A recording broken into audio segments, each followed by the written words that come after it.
Chers amis, bonjour. J'ai réussi à trouver un endroit un peu à l'abri du vent dans le jardin. Ça fait un bout de temps que j'ai fait une vidéo là. Ce matin, je vais vous parler de la journée d'hier, qui était le 70e anniversaire de, non pas de la libération de la France, mais de la fin je dirais pas du règne, mais de l'emprise d'Hitler dans la Seconde Guerre mondiale. Donc avec enfin son suicide, etc. Alors, je tiens juste à préciser que il s'agit d'un film, enfin non pas d'un film, d'un documentaire qui est, je crois pas, j'en suis certaine, c'est un documentaire en fait qui faisait partie des archives secrètes de l'Allemagne. C'est-à-dire qu'il y a plusieurs années, c'est grâce à moi en fait que ça s'est débloqué. Oui, c'est grâce à moi, je sais. Il se trouve que Angela Merkel et le gouvernement allemand a décidé d'autoriser l'accès total et absolu aux archives de leur pays il y a quelques années. Alors, pour la petite histoire, il faut savoir que dans le milieu du cinéma, il y a des puristes qui considéraient, il y a quelques années, que coloriser les films en noir et blanc, c'était... les puristes disaient c'est pas très correct, etc. Notamment, il y avait eu la vache et le prisonnier avec Fernandel qui avait servi de test, etc. Et donc j'avais été testé moi sur le sujet. Alors vous allez me dire pourquoi elle parle de ça au sujet de ce documentaire-là. Et bien justement, je vais y venir. Le gros intérêt que j'ai trouvé moi dans cette coloration réside dans le fait que ça restitue, ça restitue le danger potentiel que représentent de tels actes qui ont été filmés à l'époque. Voilà pourquoi c'est important que ce documentaire donc ait pu être exploité, recolorisé et dispatché dans les différents pays européens. Moi personnellement, je n'avais absolument jamais vu ce documentaire. J'ai été vraiment bouleversé par ce que j'ai vu. Bouleversé, pour être tout à fait franche, pas tant que ça, pour la simple raison que je suis quelqu'un d'extrêmement empathique et que donc malheureusement la Seconde Guerre mondiale a laissé des traces au fond du cerveau de chaque personne un tant soit peu intelligente, tellement grave et tellement profonde qu'évidemment au sein de chaque famille on a tous quelqu'un soit qui est mort en camp, soit qui a été résistant, soit qui a voilà, et ça laisse des traces pendant des générations et des générations. Alors je tiens donc précisément à remercier Angela Merkel et le gouvernement allemand d'avoir permis d'avoir accès à ces archives. Ça c'est la première chose, et je remercie France Télévisions d'avoir consacré une journée entière justement à ces émissions justement qui ont permis de mettre le focus vraiment, voilà. Et puis bon, évidemment la participation de François Hollande dans toutes ces manifestations, j'ai regardé tout ça avec beaucoup d'attention évidemment. Alors je vous recommande d'aller revoir donc ces deux émissions. Il y a deux émissions que j'ai regardées tout particulièrement. Il y a d'une part l'émission Toute une histoire hier en début d'après-midi. Bon, chacun sait que j'ai une relation particulière avec cette émission-là parce que elle parle des problèmes que des gens dans la société française rencontrent. Et il y a un psychologue, il y a énormément de gens qui donnent leur point de vue. Et donc hier, c'était justement des gens qui sont des survivants. Alors il y a certains qui ont été des résistants et certains qui ont eu leur famille entièrement exterminée. Enfin, il y avait différents cas, quoi. Et donc je recommande vraiment d'aller revoir cette émission-là hier particulièrement parce que il y avait des témoignages absolument incroyables, quoi. Et absolument passionnants. Ça, c'est une première chose. Ensuite, l'émission du soir, donc c'est le fameux documentaire dont je vous parle qui a été recolorisé. En fait, une fois que Adolf Hitler s'est suicidé, étant donné que effectivement tout ce qu'a fait Hitler dans sa politique pendant toutes ces années dépasse tellement l'imagination qu'on puisse mettre au service du pire, véritablement, ils ont préféré carrément laisser ces archives dans un coin, tellement c'était dur, quoi. Et alors, ce que j'ai trouvé notamment extrêmement intéressant, alors je pense que c'est probablement une volonté délibérée de ceux qui ont commenté et écrit le commentaire du film, a consisté justement à bien montrer la totalité des horreurs qui ont été commises, en ne prononçant jamais le mot juif ou génocide des juifs. Et j'ai trouvé ça d'une intelligence particulièrement bien vue. Parce qu'aujourd'hui, ce qui est en train de se passer en Israël, par exemple, c'est quand même extrêmement grave. Il existe notamment énormément de points communs entre la politique de Benjamin Netanyahou et Adolf Hitler. Sur le plan idéologique, il y a vraiment beaucoup de points communs. Mais je vais détailler tout ça dans un article que je vais rédiger dans la journée, parce que c'est quelque chose qui me tient vraiment à cœur, parce que au fur et à mesure que je chope des choses dans des émissions de télévision ou de radio ces derniers temps, il y a vraiment des choses qui sont profondément troublantes. Et donc si l'on considère que la création de l'État d'Israël a été autorisée par l'ONU à cette époque, précisément en réparation de la Shoah, c'est vraiment pour le moins interpellant. Le fait de savoir par exemple qu'aujourd'hui Israël est le pays le plus armé au monde, par exemple, c'est quand même assez interpellant. Et donc ce qui était intéressant dans ce reportage hier soir, c'est que on a montré la totalité des horreurs, mais qui ont été commises sur les êtres humains en général. Hein. Donc à telle période, il y a des périodes par exemple où il y a eu dans la population allemande des massacres absolument sans précédent commis par les soviétiques qui venaient libérer certaines populations ce qui est quand même assez incroyable. Donc la phrase la plus caractéristique étant vous êtes comment dire, la peste rouge vient nous débarrasser de la peste noire. Le résultat, c'est qu'on changeait malheureusement un cheval boiteux pour un cheval borgne, quoi. Ça me rappelle quelqu'un, tiens, justement. Je peux parler de Jean-Marie Le Pen, bien évidemment. Enfin bref.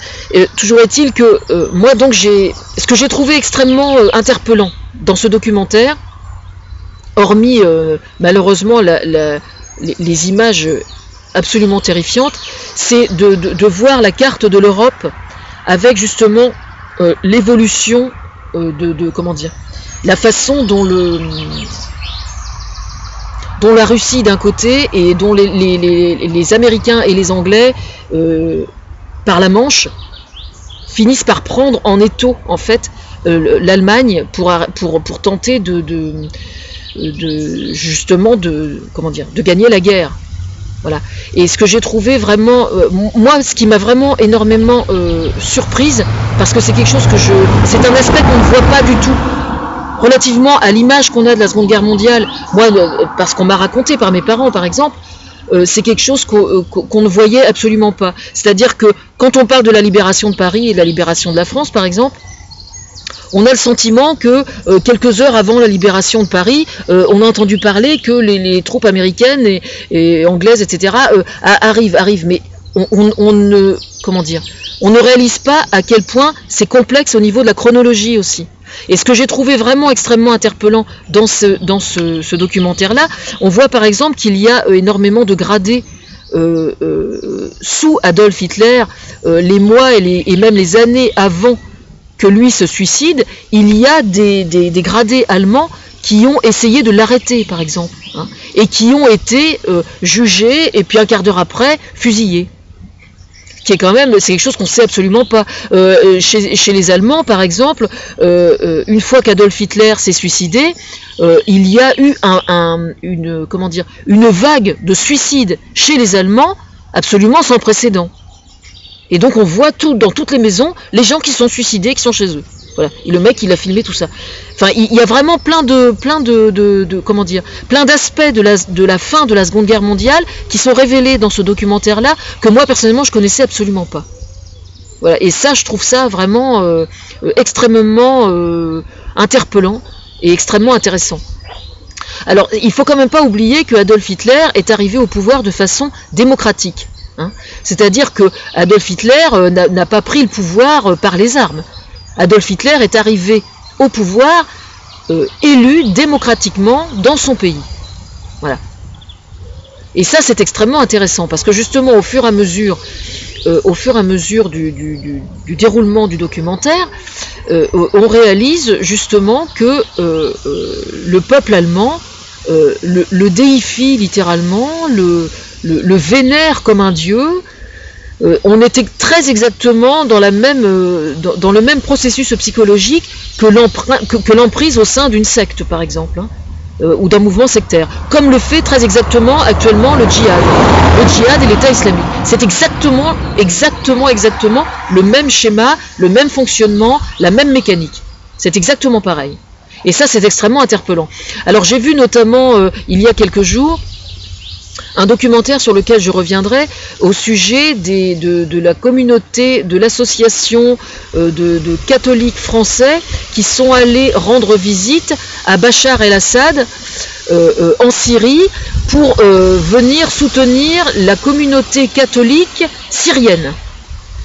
Parce que le gros prétexte de Bachar el-Assad aujourd'hui est de dire, est-ce que vous croyez, parce que ça fait quand même plusieurs documentaires qu'il nous fait le coup, et à moi en particulier puisque je commente, et donc ça fait plusieurs documentaires où il dit, est-ce que vous pensez véritablement que si je n'étais pas bien intentionné envers mon peuple me soutiendrait comme ça? Alors retournez voir le documentaire hier soir, parce que vous allez voir à quel point la manipulation mentale est facile. Si vous faites crever quelqu'un de faim pendant des mois et des années, si jamais vous lui donnez à manger, il va dire du bien de vous beaucoup plus facilement. Hein.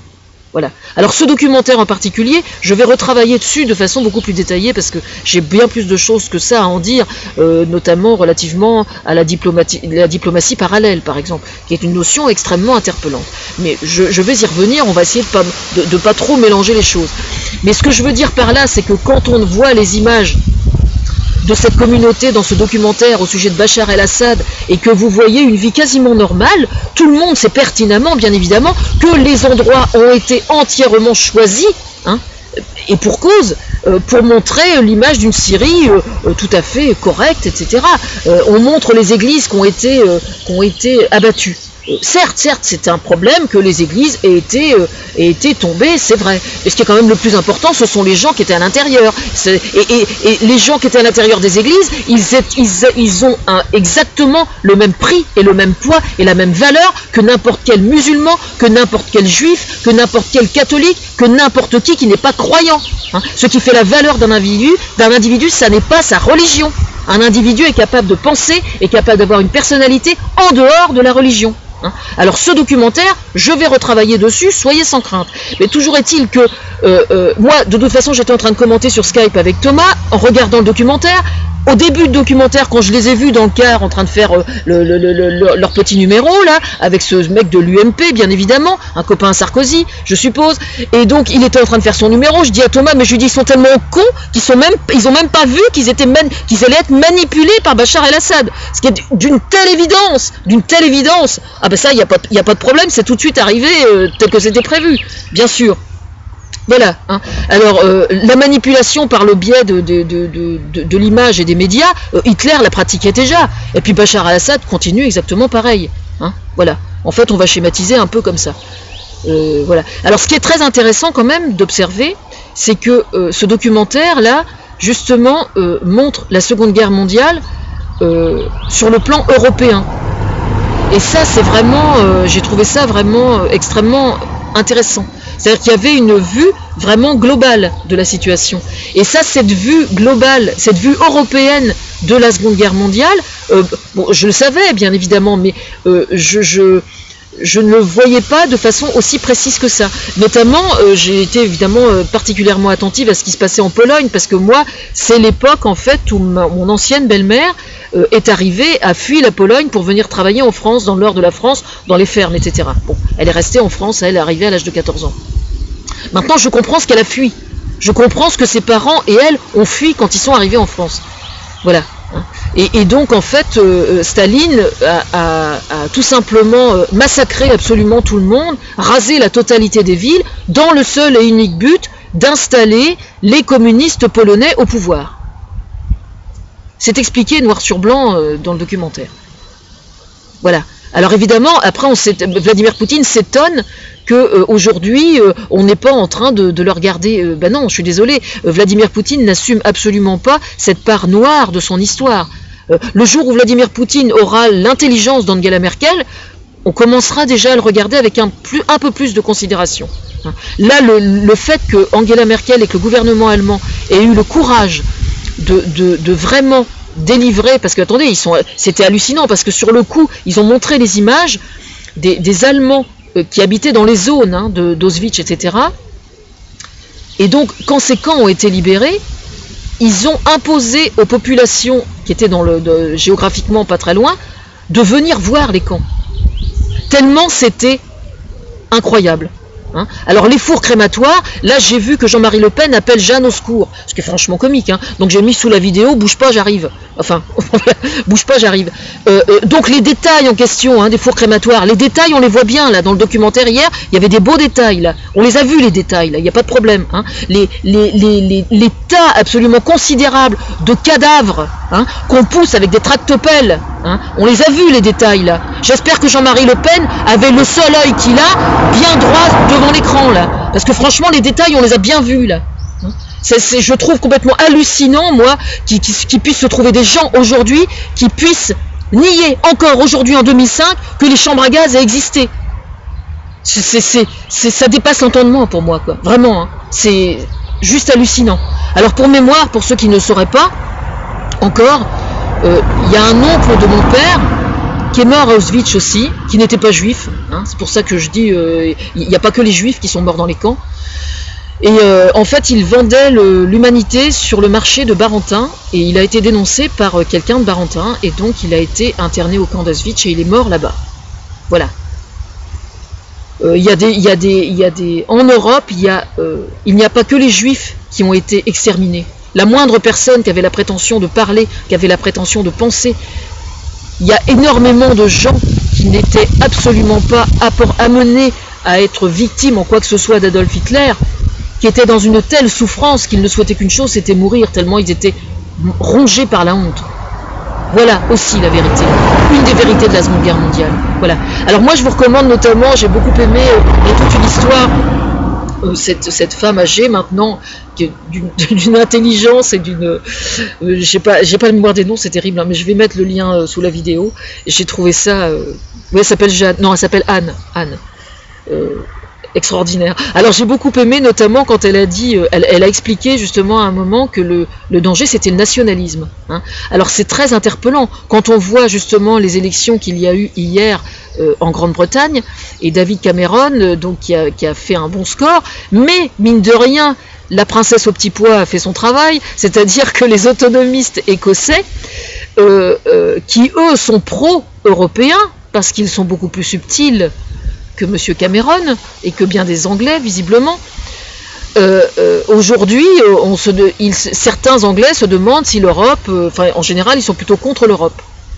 Alors, je vais casser le morceau pendant que j'y suis, on n'est pas assez près. Moi, je recommande très sincèrement à M. David Cameron de renoncer à faire le référendum. Je vais vous expliquer pourquoi. Parce que nous avons fait ce référendum sur l'Europe à l'époque de Nicolas Sarkozy, et les Français avaient voté contre. Moi, j'avais voté pour, parce que je suis pour l'Europe. Mais aujourd'hui, à partir du moment où vous faites un référendum, et de toute façon, vous savez très bien que, quel que soit le résultat du référendum, vous allez ne pas en tenir compte, parce que c'est ce qui se passera en Angleterre. Dans l'hypothèse où il y a un référendum sur l'Europe, de toute façon, il ne sera pas suivi, le résultat. Il ne sera pas suivi pour deux raisons. Premièrement, l'Écosse risque de demander son autonomie, à juste titre. Deuxièmement, les pressions financières et commerciales sur le territoire anglais et londonien tout particulièrement seront tellement fortes que David Cameron de toute façon renoncera à tenir compte du résultat du référendum. Donc je lui recommande chaleureusement de renoncer à faire le référendum et d'avoir le courage d'en expliquer les raisons. Voilà. Et alors, s'il y a des Anglais qui sont pas contents, eh bien, il n'a qu'à leur dire, vous avez voté pour moi, maintenant vous assumez. David Cameron est quelqu'un de très intelligent, je le sais, et je n'ai aucun doute sur le fait qu'il trouvera les bonnes ficelles à tirer pour trouver les arguments. Alors, je vais quand même donner quelques pistes. Les arguments, c'est que moi, si je suis pour une Europe forte, c'est parce que je considère que les nationalismes au sein des différents pays européens représentent un véritable danger pour chaque pays individuellement. Je considère que sur le plan social, sur le plan écologique, tout ce qui tourne autour du soin de l'être humain, que ce soit la santé ou que ce soit quoi que ce soit, tout le monde a à gagner à avoir une... Voilà pourquoi.